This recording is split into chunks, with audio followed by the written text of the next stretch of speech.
मारी काफी भाणारा बायारा मैसेज आवा कि भैया कोई हल्की फुल्की सी साड़ी दिखाओ कि भी मैं वजन ही नहीं हुआ है।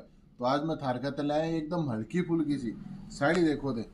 शिफॉन कपड़ा पे रहेगी साड़ी और इस साड़ी के अंदर पूरा में था नहीं टाइप से ब्रश प्रिंट के अंदर देखो पूरा में जरकन को काम मिल लगो।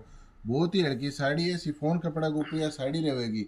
और एकदम पल्लू घूंघट कहीं लेके चालियो कहीं की दिक्कत को नहीं आवता रहा। बहुत ही सोहनी साड़ी है। पहले यार साड़ी देखो पूरी दे।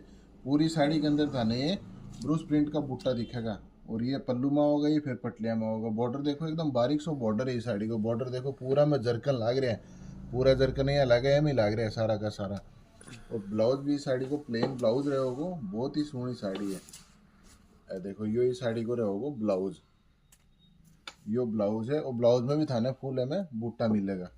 यो बूटो आओगे ब्लाउज के अंदर बैक की साइड में। अब थाने का दिखावा कलर। कलर एक को नहीं है, घना सारा है। एक तो इसे देख लियो, बाकी और कलर देखो। ए देखो, पहलो एक कलर यो है, दूसरो कलर यो है, तीसरो है में यो कलर है, चौथो यो कलर है। बाकी ये चार कलर हो रहा है, पूरा 9 कलर है। थाने जो भी रंग सुनो लागे थाने लेबा खातर थाने जो भी रंग सुनो लागे भी फोटो मारा व्हाट्सअप नंबर पे भेजो। साड़ी में थाने डिलीवरी करा देंगे। राम राम जी।